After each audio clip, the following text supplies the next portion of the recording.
আসসালামু আলাইকুম। আপনারা সবাই কেমন আছেন? আমি আলহামদুলিল্লাহ ভালো আছি।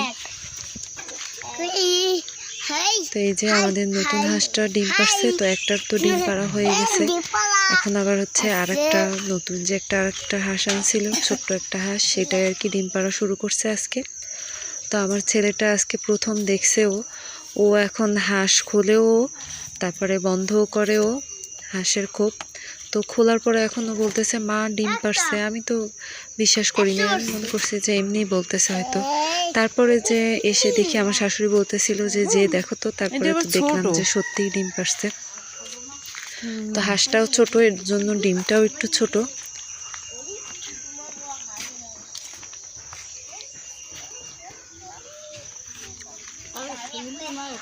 তো এই যে আমার ভাসুরের ছেলেটা আর এই যে আমার ছেলেটা দুইজনেই তো অনেক আনন্দ পাচ্ছিল ওই ডিমটা দেখে।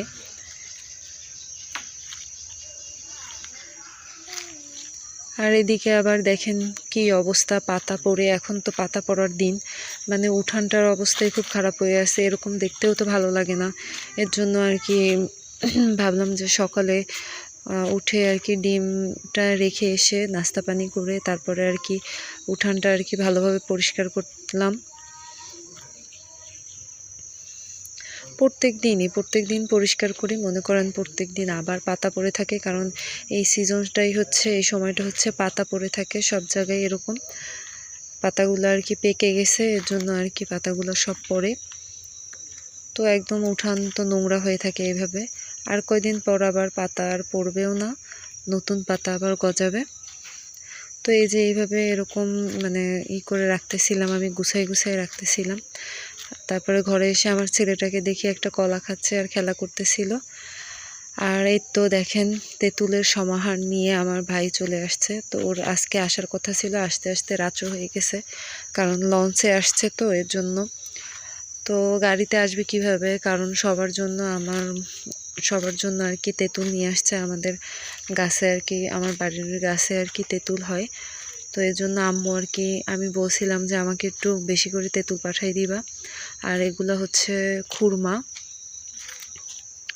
তো আমি বলছিলাম যে আমার জন্য খুরমাও দিবা, এজন্য আর কি এগুলো হচ্ছে গুড়ের খুরমা, এগুলো আর কি দিছে।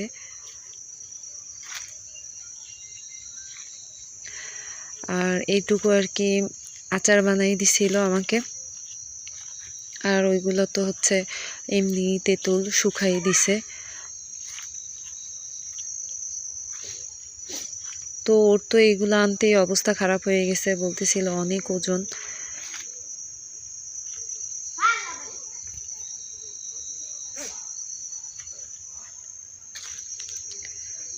তো আস্তে আস্তে সন্ধ্যা হয়ে গেছে, ও তো একদম টায়ার্ড হয়ে গেছিল, কারণ অনেক কষ্ট করে আসছে, অনেক দূর থেকে তো আসতে হয়।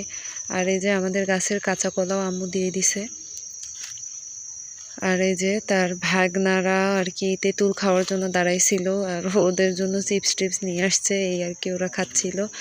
আর এই যে দেখেন আমি তেঁতুল আর কি ভিজায় রাখছি, এগুলো আর কি ভিজায় রাখার পরে তারপরে ওইগুলো থেকে ভিজলে আটি বের করে ফেলবো, আর ওই তেঁতুলের যে গোলাটা ওইটা আর কি রেখে দেব, শুকায় রাখবো। আর এই যে ওর জন্য আর কি ইলিশ পোলাও রান্না করব। এর জন্য সকালবেলায় হচ্ছে ইলিশ মাছটা, সকালবেলা না সরি সন্ধ্যাবেলা, তো ইলিশ মাছটা আর কি ভিজাই রাখছিলাম। তারপরে এখন এই যে কেটে তারপরে ভেজে নিছি। আর এই যে এটার মধ্যে পেঁয়াজ, কাঁচামরিচ, তারপরে দারচিনি, এলাচ আর একটু হলুদের গুঁড়া, লবণ, এগুলো দিয়ে তারপরে সাধারণভাবে আর কি ইলিশ পোলাওটা রান্না করি। আপনাদের একটা ভিডিওতে আমি দেখাইছি ইলিশ পোলাও রান্না করা, তারপর আজকে আবার দেখে নেন এইভাবে আমার শাশুড়ি সাধারণভাবে ইলিশ পোলাও রান্না করে। তো আপনারা এইভাবে ট্রাই করে দেখবেন, ভালো লাগবে ইলিশ পোলাওটা খেতে। তো এই যে পোলাও চাউলটা দিয়ে দিল।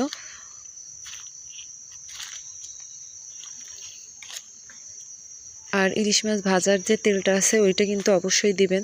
আর মাছটা একটু হচ্ছে ডিম হয় নাই, এর জন্য আর কি মাছটা খেতেও ভালো লাগবে।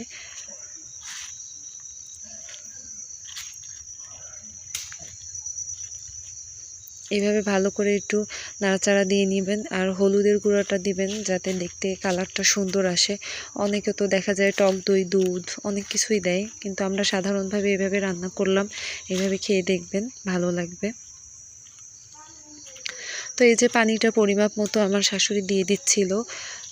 কারণ সে তো আবার এইভাবে আঙ্গুল মেপে তারপরে পরিমাপ মতো পানিটা দেয়।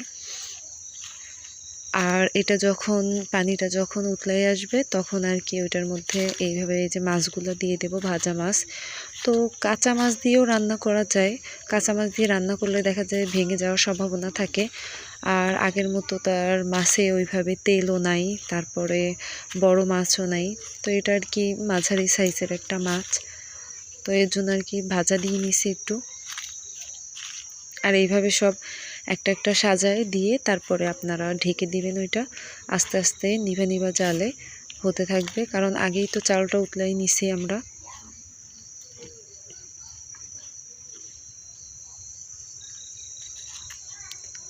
তো যে যেখান থেকে আমার ভিডিওটা দেখতেছেন সবাই ভালো থাকবেন, সুস্থ থাকবেন, আর আমার জন্য দোয়া করবেন। আমার ভিডিওটা ভালো লাগলে সাবস্ক্রাইব করে দিবেন আর কমেন্টে জানাবেন যে ইলিশ পোলাওটা দেখতে কেমন হয়েছে।